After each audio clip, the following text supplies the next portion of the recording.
Estos datos que les muestro en pantalla hablamos de personas adultas.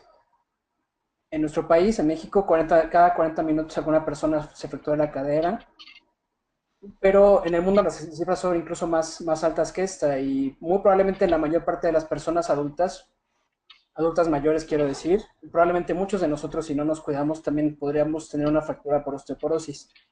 ¿Pero qué tiene esto que ver con la infancia? ¿Por qué un pediatra o por qué hablamos de niños y de la salud ósea?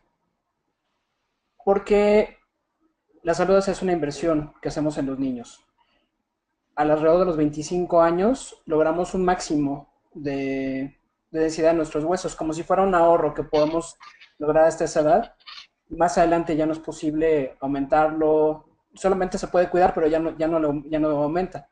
Entonces, como médicos, como padres, como pediatras, como todos los que nos dedicamos al cuidado de los niños, adolescentes, incluso personas jóvenes, es importante que tengamos presente que hay una ventana de oportunidad eh, en la que podemos incidir, en la que podemos ayudar a los niños, adolescentes, personas jóvenes a mejorar sus huesos para que justamente después de los 50, 60, 70 años no tengan que sufrir una fractura por osteoporosis. Así que los objetivos de esta charla es primero entender, el punto más importante tal vez de este es entender qué es la masa ósea pico. Vamos a hacer una explicación un poco más a detalle cómo podemos mejorarla y cómo podemos reconocer a los niños que están en riesgo, que finalmente es lo que nos importaría. Y si aparte de eso logro que ustedes que están escuchando se pregunten también cómo cuidar sus huesos, ya tenemos un punto extra. Esta gráfica que les muestro, por un lado viene la edad y en otro viene la manera en cómo se mide la densidad de los huesos, o más que la densidad del contenido, cuánto calcio tienen esos huesos. Esa es la curva que se presenta a lo largo de la vida. Quiere decir que empezamos a formar huesos desde que estamos en el tercer trimestre de la vida intrauterina. Por ejemplo, el primer grupo que sería susceptible son los niños que fueron prematuros. Sabemos que los niños que nacen antes de la semana 30, por ejemplo, o que nacen de forma muy temprana, tienen riesgo de osteoporosis porque justamente ese periodo, las últimas semanas en las que deposita más calcio un bebé, se corta ese proceso. Después viene la infancia. Sabemos que los niños crecen, muchos médicos que nos dedicamos al crecimiento, todos los pediatras que vemos los niños como crecen y los papás que nos importa mucho saber que nuestros hijos crecen bien, que llegan a la estatura, que sean más altos, o por lo menos estén llegando a la expectativa que tenemos de ellos. Y eso también implica que esos huesos van creciendo no solo a lo largo, sino que se van fortaleciendo. Después en la pubertad este proceso continúa ya que los niños dejan de crecer, aunque ya no crecen en longitud, más o menos una niña deja de crecer entre los 12 y los 15 años y un varón entre los 17 y los 19 años más o menos, se sigue reorganizando, es decir, aunque ya no crezcan, esos huesos siguen tomando calcio, se siguen reorganizando y siguen teniendo fuerza. Hasta que llegamos a lo que les comentaba antes, el pico de masa ósea. Alrededor de los 25 años, 30 máximo, llegamos al punto máximo. Nuestros huesos ya no pueden aumentar más la densidad. Y de ahí solamente viene un periodo que se llama de mantenimiento. Este fenómeno es muy interesante porque pasamos de que un bebé tiene 50 gramos de calcio en sus huesos a que una mujer tiene 2 kilos o un hombre tiene 3 kilos de hueso de calcio, perdón, en sus huesos. Es una cantidad importante y la mayor parte de esto se va a depositar en el periodo de la pubertad, cuando más crecen. Entonces, en este periodo es cuando más debemos tener cuidado con la salud de los huesos. Entonces lo vamos a dividir en tres periodos. Primero, la adquisición y pico de masa ósea, lo que corresponde a la infancia y la vida temprana. Consolidación y mantenimiento, que va de los 25 a los 30, a los 50 años aproximadamente. Y a partir de los 50 años, como muestro aquí abajo, es cuando empieza la pérdida de masa ósea. De aquí hay que empezar a cuidarse. Porque en las mujeres la menopausia desencadena una pérdida mayor de masa ósea, ciertas enfermedades, particularmente la diabetes, la andropausia, el estilo de vida que incluye malos hábitos de todo tipo. ¿Esto qué significa? Lo que significa es que una vez que llegamos a este punto, podemos alentar o podemos acelerar la pérdida, pero eventualmente el proceso va a continuar y vamos a rebasar un umbral que se llama la osteopenia. La osteopenia es la pérdida progresiva de densidad ósea que después puede evolucionar en osteoporosis, que ya es un franco riesgo de fractura, y después esto puede llevar a fracturas. ¿Qué pasa si no nos esperamos a los 50 años? ¿Qué pasa si vamos pensando desde antes? Una cifra, el 10%. 10% de esos 2 o 3 kilos que pensábamos antes, que serían 220 gramos en el caso de las mujeres o 3 kilos 300 en el caso de los hombres. Y ese 10% más, ¿qué puede significar? 15 años en el retraso de cruzar el umbral de la osteoporosis. Quiere decir que en promedio una persona desarrolla osteoporosis alrededor de los 60, 65 años. Retrasar esto hasta los 75, 80 años es dar muchos años de vida saludable, al menos en el aspecto óseo. Pero también está lo contrario. Hay niños que no lo alcanzan por distintas cuestiones que vamos a hablar más adelante. Y lo contrario, un 10% menos, al 10% menos de densidad de contenido mineral óseo al llegar al pico significa que podemos adelantar hasta en 10 años el paso del umbral de la osteopenia y la osteoporosis. Es decir, empezar a tener datos de osteoporosis tan temprano como los 50, 55 años.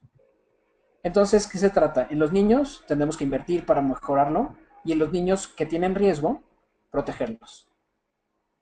De esto, 80% de lo que tenemos nosotros de densidad ósea depende de la genética. Es decir, lo heredamos nuestros padres. Hay familias que sabemos que la bisabuela, la tatarabuela, la abuela, la mamá y seguramente la hija tienen osteoporosis y tienen que cuidarse. Ellos ya lo saben. Así como se determina la talla, así como hay estudios genéticos que nos dicen buena parte de lo que somos depende de lo que nos heredamos, pero también tenemos un 20% restante que es en lo que lo podemos modificar, particularmente en nutrición, que es lo que nos va a hablar la licenciada Bello, ejercicio y estilo de vida. El año pasado, la Fundación Nacional de Osteoporosis del Reino Unido presentó una revisión muy interesante que nos dice la mejor evidencia que tenemos hasta el momento en términos de nutrición y estilo de vida para prevenir la osteoporosis. En la escala de evidencia, A es mejor y D es peor evidencia. Entonces, ¿qué nos dice? Los dos puntos más importantes es ingesta de calcio, es muy importante. Si sabemos que los huesos necesitan calcio, la ingesta de este es importante, aunque, como veremos más adelante, no todo el calcio es igual. Y otro punto es el ejercicio. El ejercicio tiene efectos que son medibles y que tenemos muy buena evidencia de que mejora la densidad como se mide en un densitómetro, como se mide en un estudio. Y como segundo nivel de evidencia, la evidencia B es, por ejemplo, el consumo de lácteos. No es evidencia tan buena, pero tenemos una suficientemente buena para saber que los lácteos mejoran, igual que la vitamina D mejoran la densidad. Lo contrario, el uso de anticonceptivos de depósito, es decir, el DIU que tiene los anticonceptivos que son inyectados o el DIU que libera hormonas, al contrario, dañan los huesos y es importante tenerlo presente cuando hay con una mujer que tiene riesgo. Y, por ejemplo, el ejercicio, ya no solo en la cuestión de densidad solamente al medirla, sino también prevenir propiamente las fracturas, también tenemos muy buena evidencia, de que previene las fracturas. Entonces tenemos los tres columnas, los tres pilares que van a sostenernos la prevención de la osteoporosis en niños. Pero ¿cómo lo hacemos? La nutrición vendrá más adelante, yo solamente voy a hablar brevemente de la vitamina D, porque es importante explicarles un poquito la historia. En los últimos años ha habido un boom de vitamina D, muchos estamos metidos en saber qué pasa, por qué ha habido este boom, por qué para mucha gente es una moda hablar de vitamina D. ¿Qué sucede? La vitamina D propiamente no es una vitamina en sentido como otras, que no, es un factor que no puede sintetizar el cuerpo, que necesitamos ingerirlo, por ejemplo. Sí lo podemos producir y realmente lo que producimos como vitamina D, después el cuerpo lo va convirtiendo en una hormona. Es una hormona que prácticamente todas las células del cuerpo tienen, en las que todas tienen actividad. Ayuda a mejorar la absorción de calcio, ayuda a que los riñones eliminen menos calcio y en general su efecto es que el cuerpo retenga más calcio. Esto que tenemos aquí es una imagen de principios del siglo XX. Es un niño que tiene raquitismo. Este raquitismo se ve así en las radiografías. Son huesos deformados por falta de calcio y por falta de vitamina D. Desde los cuentos de Charles Dickens, mucha de la literatura que tenemos del siglo XVIII, XIX, hablan de raquitismo y se relaciona generalmente con pobreza. Cuando se empezó a encontrar que había factores que lo podían mejorar y prevenir, factores antirraquíticos, se encontró por un lado que ciertos extractos de pescado, como una emulsión que mucha gente conoce, que mucha gente también no le gusta, podría prevenir el raquitismo. Y por otro lado, la exposición al sol. Por ejemplo, habría en algún momento, como la imagen que les muestro, había salas de hospitales, pabellones de hospitales, este es en el Reino Unido, donde sabían que si les ponían a los niños al sol, ayudaba a prevenir el raquitismo. Otras medidas un poquito menos ortodoxas, por ejemplo, desde jaulas que se ponían en las ventanas de los niños. Esta fotografía, la primera que les pongo en la parte superior, es en Nueva York en la década de 1920. Sino, decía la publicidad, igual que un poco la que está en otro lado. Es importante la luz del sol para los niños. Si no puedes, pues sácalos a la ventana o cómprate una lámpara. O en el caso de abajo, hay grupos de niños, a veces están con su nana, expuestos al sol, con una protección para los ojos, pero se les ponía 10, 15, 20 minutos al día para estimular la producción de vitamina D. Sabemos desde hace mucho tiempo que es muy importante, pero ¿qué pasó? ¿Por qué primero nos olvidamos de ella y ahora se pone de moda? Antes se enriquecía mucho y hubo una moda a principios del siglo XX hasta que hubo problemas en las décadas de los 50 porque se abusó, como muchas cosas suele suceder, de, de los suplementos. Y hubo varios casos en los que se culpó a ese exceso de suplementación por causar cálculos renales, sobre todo en el Reino Unido. Se quitó, ahora surgió una fobia a la vitamina D y mucho tiempo se dijo, bueno, probablemente era por la pobreza realmente, olvidémonos de la vitamina D. El problema ahora es que ha reaparecido el raquitismo.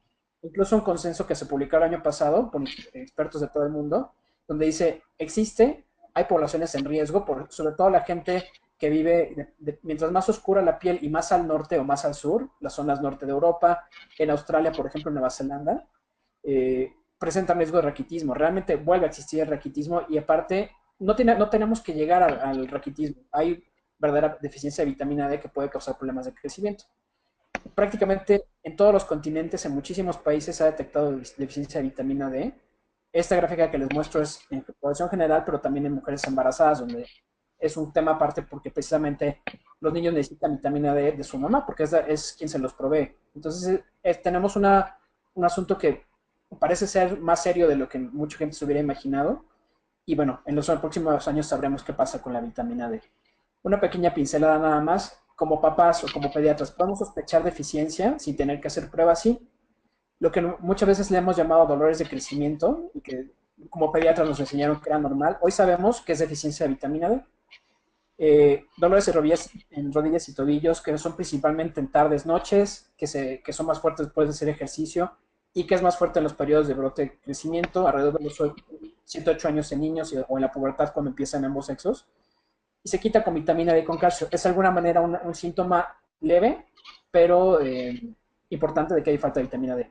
Claro, siempre que haya esto, es importante pensar que también podría ser un problema ortopédico. Pero muchas veces el ortopedista les dice, no tienes nada, esto son dolores de crecimiento, ya pasará. Un analgésico y listo. Y esos casos sí puede ser necesario suplementar con vitamina D para quitar esos dolores.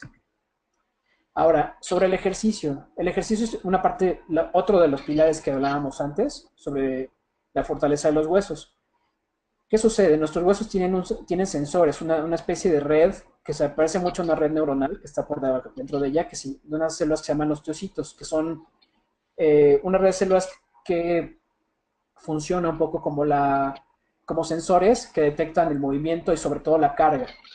Aprendimos mucho de esto cuando empezaba la época espacial. Esta imagen que les pongo a un lado, esta persona que parece que lo tienen en un sleeping bag, en la estación Mir de la Unión Soviética en los años 80 fue la primera vez que las personas empezaron a pasar más de una semana, 2 semanas en el espacio. El primer ruso que rompió el récord de estancia en el espacio fue casi un año, 320 días, algo muy cercano a un año. Llegó, se bajó de la nave espacial y empezó a romper los huesos, empezó a tener muchos problemas.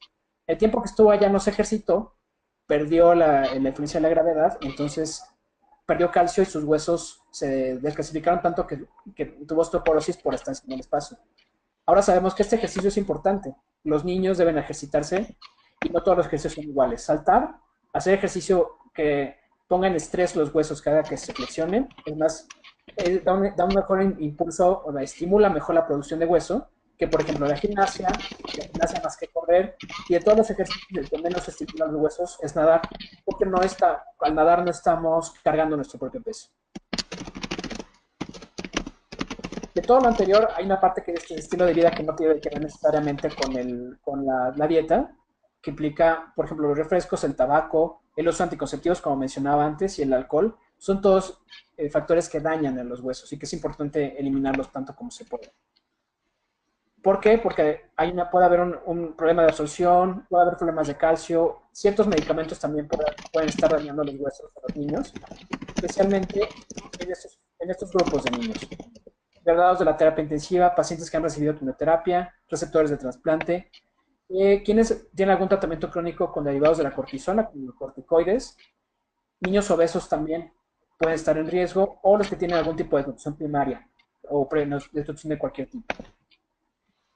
Es una densitometría, ese es el tipo de estudios que tomamos en la unidad de epidemiología clínica del Hospital Infantil de México, un poco para ejemplificar qué es lo que podemos ver. En este caso es una adolescente, una chica de 14 años, se llama maduradora tardía porque es de las últimas que está teniendo su desarrollo, aunque es normal en cierto aspecto, y tiene antecedente de dos fracturas, se llaman fracturas de Coles, se cae y se rompen los dos huesos de la muñeca.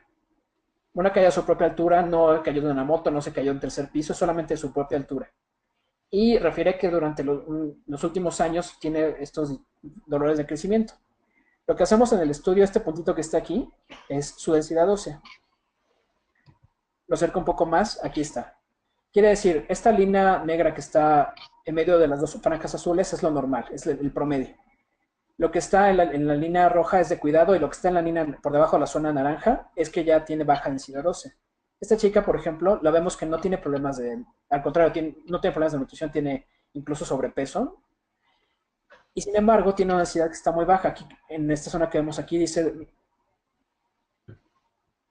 perdón, en esta zona que vemos aquí marcada con la que dice cuerpo total menos cabeza, nos dice que su densidad es muy baja, está 2.7 desviaciones estándar por debajo del promedio. Eso es en cuerpo total, y si la vemos en la zona lumbar, un estudio que se toma también, está no tan baja, pero está también en la zona naranja. Y aún corrigiendo para la edad ósea, lo tomamos en la edad esquelética, aún así, aún pensando que podría estar madurando menos de lo que toca para su edad, aún así está baja. Entonces, esto lo consideramos masa ósea disminuida y eso explicaría en buena medida por qué se ha fracturado, a pesar de caerse a su propia altura. Muchos de nosotros probablemente nos hemos caído en una escalera en la propia altura y eso no parece ser un impacto lo suficientemente fuerte como para que nos fracturemos. Entonces, en estos niños sería importante pensar en hacerles una densitometría. Cuando tenemos antecedentes importantes, como mencionaba, enfermedades, uso crónico de medicamentos, estas fracturas que no parecen tener mucho sentido, no es por una caída de mucha altura, no es por un accidente automovilístico, etc.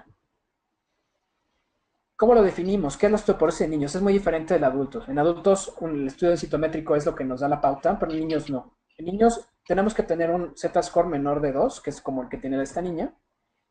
En algunos niños, una o más fracturas por compresión vertebral, es decir, hay niños en los que se colapsan las vértebras como se pueden colapsar. El colapso de vértebras es lo que los adultos identificamos como las personas que se encorvan, que se hacen como joroba. Cuando esto aparece en niños, definitivamente no es normal. O cuando hay dos fracturas de huesos largos antes de los 10 años o 3 antes de los 19. Esto significa una historia de fracturas clínicamente significativas. En este caso, esta niña ya tiene 14 años, no cumple con las 3, pero sí tiene un Z-score menor de 2. Entonces ella sí se podría considerar que tiene una densidad ósea baja y aparte tiene una historia que está muy cercana a ser clínicamente significativa. Por lo tanto, tendremos que seguirla y tendremos que acompañarla en su tratamiento. Lo que nos dice la ISSD, que es la entidad que genera estas guías, nos dice que la evaluación por DEXA solamente tiene que ser parte de una evaluación integral. Es decir, solamente, a diferencia de los adultos mayores, de las mujeres posmenopáusicas, la densitometría no nos da toda la información que necesitamos. Tiene que ser una evaluación clínica y no únicamente basada en densitometría. Y en muchos casos, un Z-score que va de -1 a -2, que a lo mejor no es necesariamente la densidad más baja, en niños no excluye la posibilidad de una fractura. Para cerrar ya esta parte, solamente recalcamos, recuerden, 25 años. Si alguien que nos escuche tiene 25 años, cuide sus huesos todavía. Si están entre 25 y 50, protéjanlos y si ya pasaron de los 50, traten de no seguir perdiendo su densidad ósea. Y en los niños, la mejor estrategia va a ser intervenir antes de esta edad para que protejamos, para que promovamos la adquisición de hueso. O si algún niño tiene riesgo de perder masa ósea, de que lo intervengamos a tiempo antes de que llegue a esta edad. Y tenemos que tener presente los huesos, no nos pensamos mucho en ellos, pensamos que son órganos, si crecen bien y si no, bueno, ya se quedó chaparrito, pero tenemos que empezar a pensar en protegerlos a largo plazo. Cuando una persona se fractura a los 50, 60, 70 años, significa muy probablemente que algo pasó en su infancia y que no cuidó bien sus huesos. Y también los de nosotros. Muchísimas gracias por su atención. Le dejo la palabra a la licenciada Bello para que continúe con esta charla. Muchas gracias, doctor Miguel Ángel Guanelli.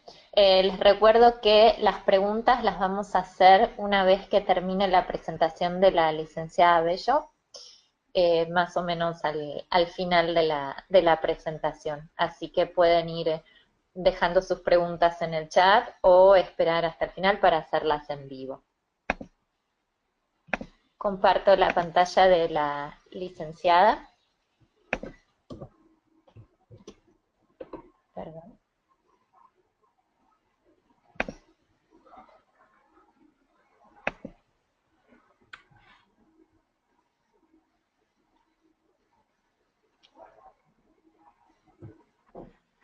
Listo. Bueno, pues vamos a hablar ahora de la parte de nutrición y salud ósea. Muchas gracias por la invitación. Como ya mencionó el doctor Miguel Ángel, pues la importancia de la nutrición en la salud ósea va a ser principalmente porque en la infancia y en la adolescencia va a ser una etapa crucial, que es cuando se va a presentar el mayor pico de acreción ósea, ¿no? Entonces, 60-80% va a ser por genética, sin embargo vamos a tener factores de riesgo, principalmente nutricionales, como pueden ser la dieta, de la cual vamos a hablar más adelante, el estado nutricional, el cual también va a condicionar el estado de salud ósea, el estado endocrino, el sexo. Las mujeres tenemos una mayor desventaja en cuanto a la presencia de fracturas en la etapa adulta, y la actividad física. Algo súper importante, es que la masa mineral ósea durante la niñez y la adolescencia va a ser sumamente indispensable que se incremente en esta etapa para que posteriormente el riesgo de fractura en la etapa adulta sea mucho menor.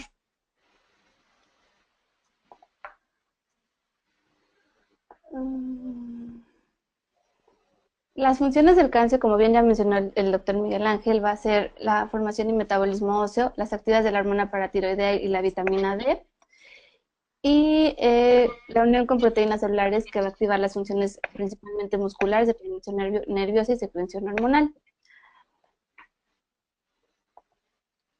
Sin embargo, bueno, ¿cuál es la importancia del calcio en la dieta? Ha habido cada vez mayor interés de este mineral en la dieta porque se ha vinculado principalmente a algunas enfermedades como osteoporosis, hipertensión arterial y cáncer de colon. Y asimismo es bien sabido que la leche proporciona grandes cantidades de calcio y de fósforo y es una muy buena fuente por su biodisponibilidad de este mineral. Queda duda aún si la fuente de calcio es biológicamente más disponible que otras fuentes vegetales. Sin embargo, bueno, de eso de lo que vamos a hablar un poquito más adelante. ¿De dónde vamos a obtener el calcio de la dieta principalmente? Bueno, principalmente se obtiene en un 70% de la leche y sus derivados, como pueden ser lácteos, queso, crema. 7% se obtiene de las verduras, 2 a 3% de las oleaginosas como nueces, pistaches, cacahuates, carne, 5% de los cereales, que bueno, en la imagen pueden ver una tortilla, porque soy mexicana, obviamente, pero bueno, si nos escuchan de otro país, pues puede ser algún pan, arroz, etcétera, que si se fijan es una cantidad pues prácticamente baja, ¿no? Y el 4% de las leguminosas. Es importante también mencionar que esta absorción va a ser únicamente el 30% del total de la ingesta, entonces es muy importante considerar esto para dar unas adecuadas recomendaciones a los pacientes pediátricos y bueno, principalmente a los cuidadores. Ahora, el calcio va a estar principalmente como reservorio en los huesos. Y bueno, este reservorio va a depender de factores fisiológicos como van a ser las hormonas, por ejemplo la paratiroidea, y de la absorción intestinal. Sin embargo, los factores dietéticos juegan un papel muy importante en esta parte. ¿Por qué? Porque las dietas no equilibradas, ¿a qué le llamamos dieta no equilibrada? Una dieta que sea muy elevada en cantidad de fibra o vegetarianas, que aquí, ojo, es muy importante también mencionar que los niños vegetarianos no son vegetarianos por decisión propia. Casi siempre o por lo general son vegetarianos por influencia de los padres, ¿no? A menos que tengan alguna patología o condición agregada que sea necesario, pero bueno, lo vamos a mencionar también más adelante. Entonces, las dietas no equilibradas, muy altas en fibra, van a tener un elevado contenido de ácido fítico o de fitatos que se van a encontrar principalmente en granos integrales, por ejemplo, el salvado, en cereales, en algunas semillas como almendras. ¿Qué es lo que pasa con estos fitatos? Que van a formar complejos insolubles en el pH intestinal, que van a ocasionar que la absorción de calcio sea mucho menor. Lo mismo pasa con los oxalatos, forman sales insolubles de oxalato de calcio en el tracto gastrointestinal que van a ocasionar que también la disponibilidad de calcio sea mucho menor. Y bueno, en cuanto a la deficiencia y exceso del calcio, es muy poco probable que este exceso sea debido a la ingesta de alimentos. De hecho, es mucho más probable que no cubramos nuestra ingesta de calcio por la dieta, ¿no? Sino que tengamos un exceso de este mineral por el uso desmedido de suplementos. O sea, que hay que cuidar también los suplementos que consumimos. Van a afectar la absorción, como ya lo mencionamos anteriormente, la cafeína, el alcohol, algunas bebidas carbonatadas. Y bueno, la ingesta adecuada de calcio va a ser protección para osteoporosis. Otro de los puntos principales va a ser la vitamina D, que bueno, si no producimos la suficiente vitamina D no vamos a tener el suficiente calcitriol y por lo tanto no se va a absorber de forma suficiente el calcio.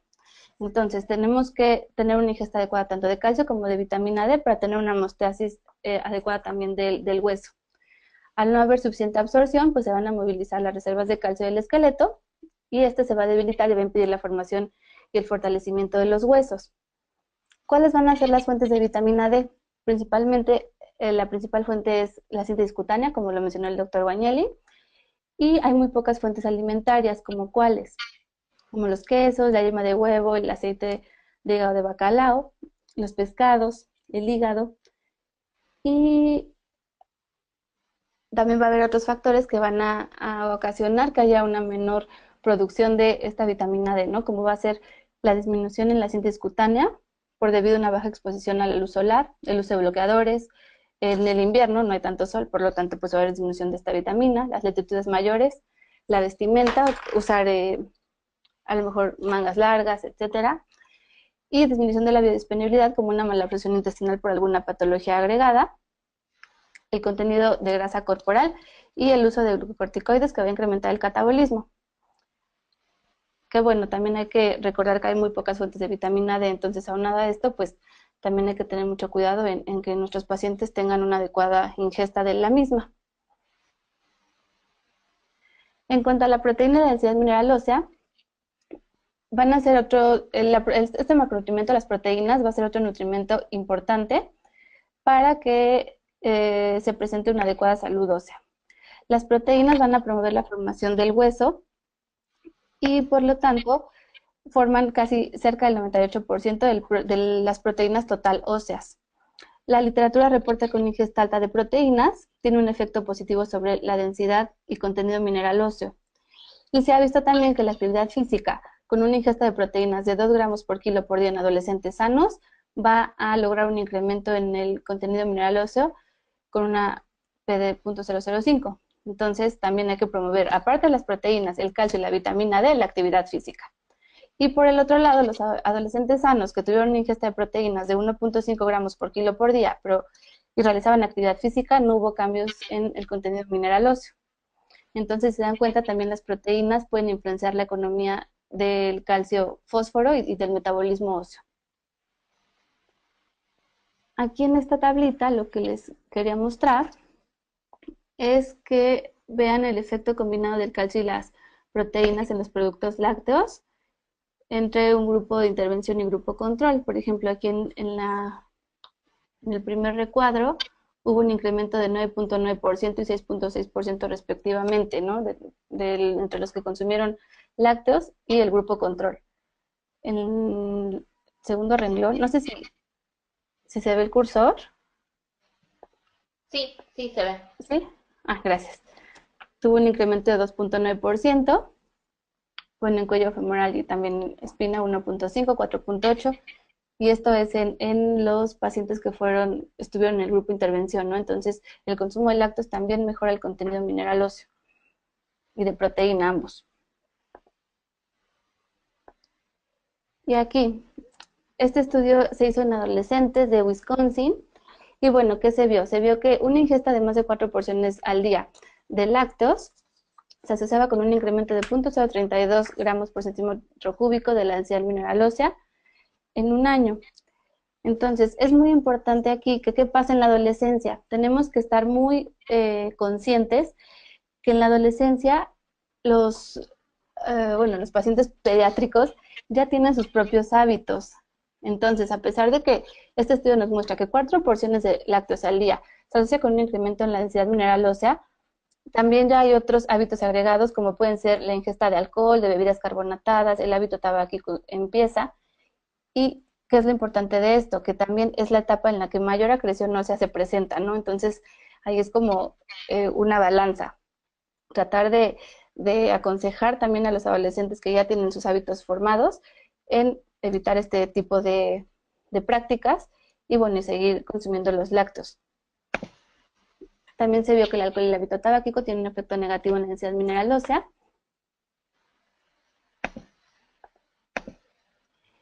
Y lo que les mencionaba anteriormente, las dietas vegetarianas. Principalmente son por decisión de los padres, no tanto de los niños, ¿no? A menos que haya una condición especial, como cuáles, como una alergia a la proteína de leche de vaca, algún error innato del metabolismo. Sin embargo, para estas condiciones especiales, hay fórmulas también especiales que ya están suplementadas con calcio o con, no sé, puede ser hierro, zinc, para que no haya este tipo de deficiencias.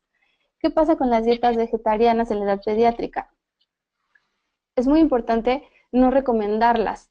¿Por qué? Porque van a predisponer a que haya una menor cantidad de calcio, de vitamina B12, que se encuentra principalmente en los alimentos de origen animal, de proteínas, que ya vimos que es importante para la densidad mineral ósea, y de omega 3. Y bueno, aún falta realizar estudios que nos confirmen con una mayor evidencia que las dietas vegetarianas presentan mayor riesgo de una densidad mineral ósea. Sin embargo, hay algunos que reportan una disminución de hasta 4% en cuello femoral y columna lumbar. Y bueno, también los veganos van a presentar casi 4 veces más riesgo que los niños ovo-lacto-vegetarianos de presentar algún tipo de fractura. Es importante también prestar mucha atención en este tipo de pacientes que son veganos en la vitamina D. ¿Por qué? Porque a pesar de que algunos productos ya vienen fortificados, hay algunos otros que no los consumen o que son estrictamente veganos y no consumen algún alimento ya procesado, y ahí ¿qué pasa? Pues que no van a tener una vitamina D en cantidades adecuadas.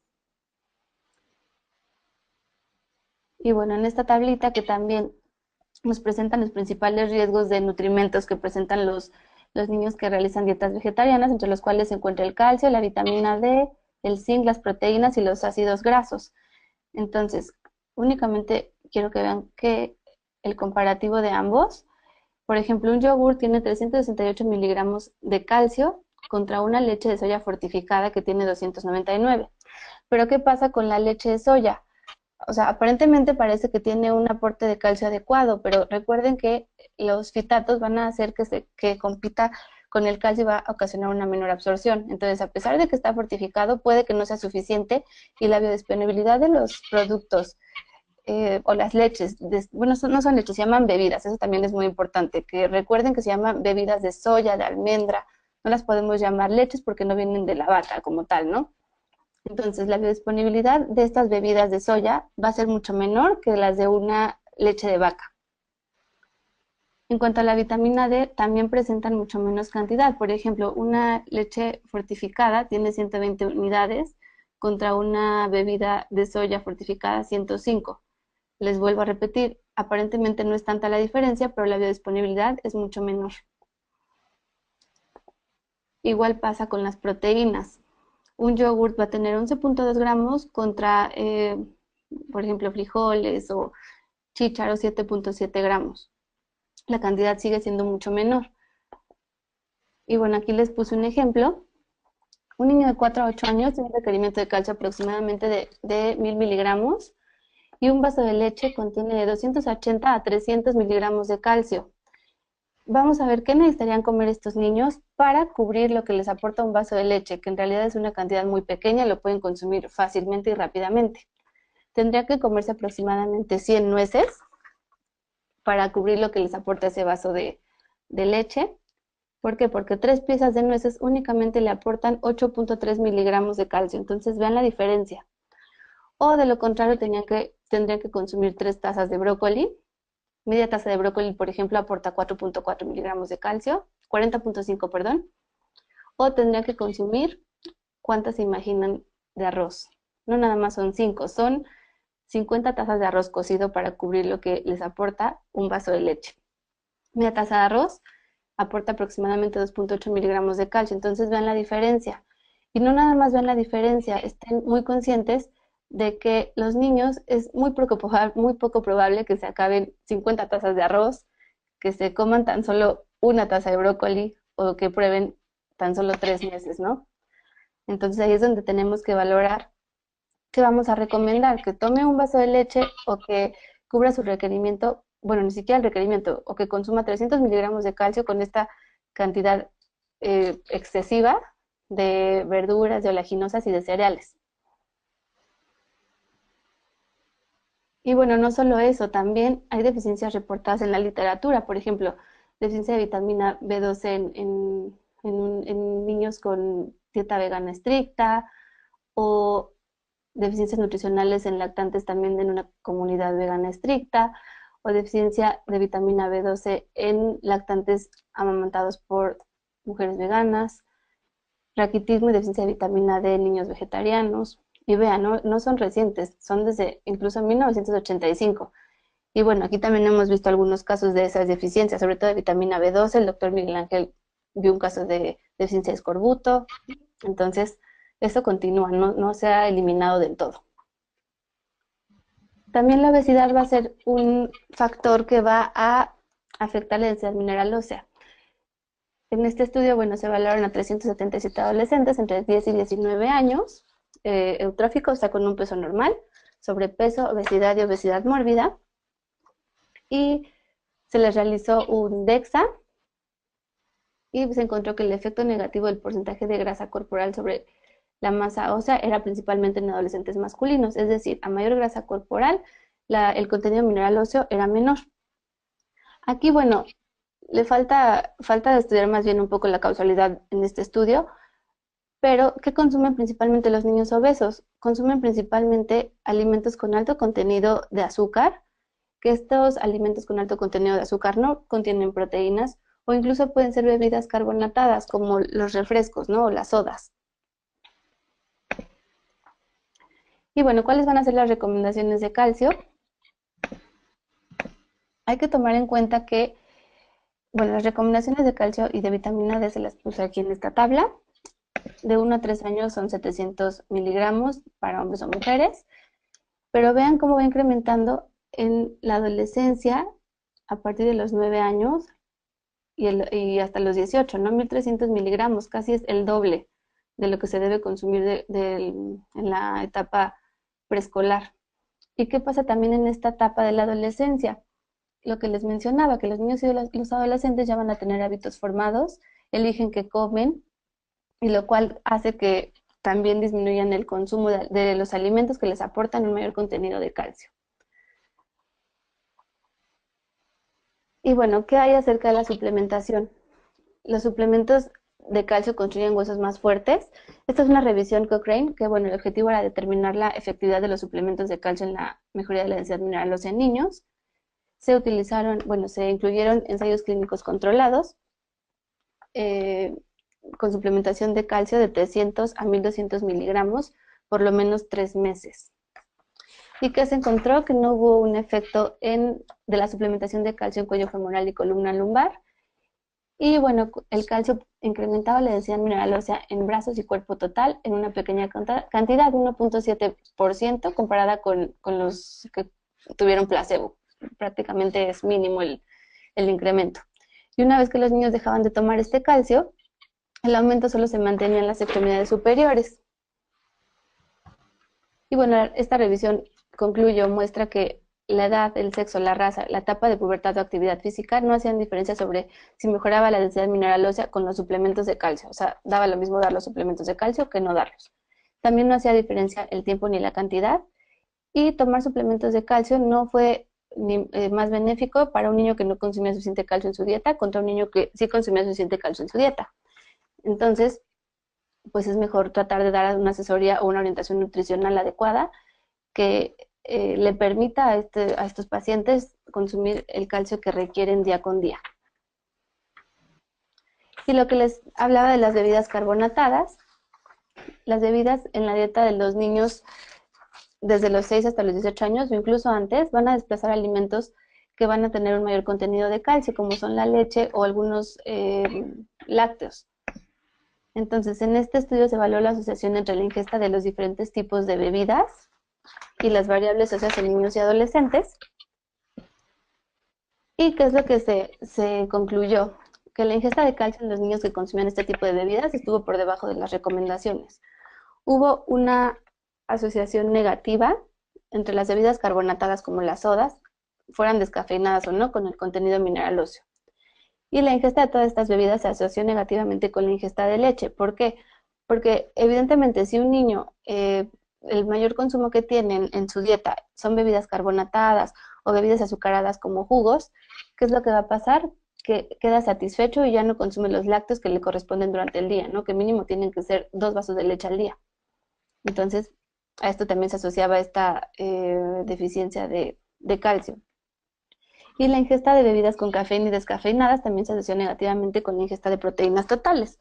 ¿Por qué? Porque este tipo de bebidas no presentan proteínas, lo único que consumen son un alto contenido de azúcar. Y bueno, ¿cuáles son los alimentos ricos en calcio? Están, por ejemplo, los acosiles, que son unos alimentos muy parecidos a los camarones, que vean la porción, 50 gramos son 1138 miligramos de calcio, o sea, tiene un aporte bastante elevado. La leche, una taza de 240 mililitros, 286. Y vean, por ejemplo, los charales frescos, que es un pescado muy pequeñito, 30 gramos, 637 miligramos. La tortilla de maíz, 59, 60 miligramos de calcio. Las naranjas, 135. O sea, tenemos bastantes alimentos que tienen un aporte elevado. Pero bueno, también es importante tener una dieta equilibrada e incluir los diferentes grupos de alimentos, verduras, frutas, cereales, leguminosas, alimentos de origen animal. Y bueno, esta tablita comparativa de las leches que están muy de moda, ¿qué pasa? Llega a lo mejor a su consulta alguna mamá, ¿no? Que les pregunta si le pueden dar a sus hijos bebidas de almendra, de soya, de arroz. Y ustedes a lo mejor les dicen que sí, bueno, no sabemos, pero de acuerdo a lo que vimos ahorita en esta charla, vean las diferencias. Las bebidas de almendra, por ejemplo, tiene un aporte de proteínas de 1.1 gramos en 240 mililitros y una leche de vaca de 7.2. O sea, 7 veces más proteína la leche de vaca, ¿no? 6 veces aproximadamente. Luego, el calcio tiene 50% de la recomendación diaria, que son 400 miligramos aproximadamente, y la leche de vaca 287. Si ustedes ven esta comparación, pensarían lo que les decía hace un momento. ¿Por qué tiene más calcio la bebida de almendra que la leche de vaca y me estás recomendando la leche de vaca? Pues porque compite con los fitatos, ¿no? La almendra tiene, la cascarita, por decirlo de alguna manera, es fibra. Entonces, esto hace que haya mayor cantidad de fitatos y compita con la absorción del calcio. Por eso es necesario que contenga un poco más de calcio que una leche de vaca normal. Y la vitamina D también tiene mayor cantidad de la bebida de almendra, pero sigue siendo mucho mejor consumir la leche de vaca. ¿Y qué ha pasado con la leche de vaca? Que la han tachado por tener un contenido muy elevado de grasa, por a lo mejor causar ciertas alergias, pero bueno, no es totalmente cierto, ¿no? Tenemos otras opciones como a lo mejor una leche de vaca descremada o light incluso, que ya se puede consumir a partir de los 2 años una descremada en cualquier niño. Entonces, opciones hay. La recomendación aquí es tratar de no permitir el consumo de las bebidas de almendras para tener una mayor ingesta tanto de calcio como de vitamina D y de proteínas. Y ya para finalizar, las conclusiones son que la infancia y la adolescencia son etapas cruciales del desarrollo de la densidad mineral ósea. El calcio y la vitamina D van a ser pilares fundamentales en el desarrollo del hueso en la niñez.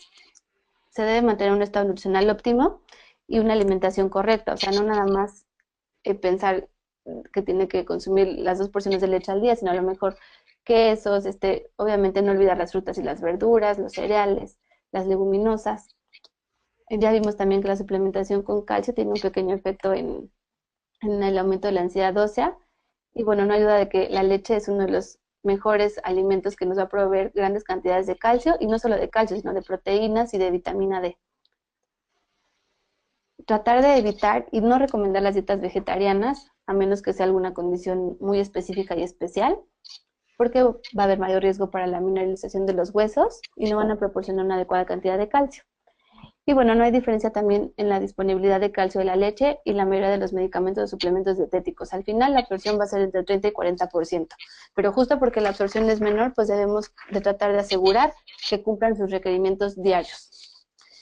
Y bueno, por mi parte sería todo y muchas gracias.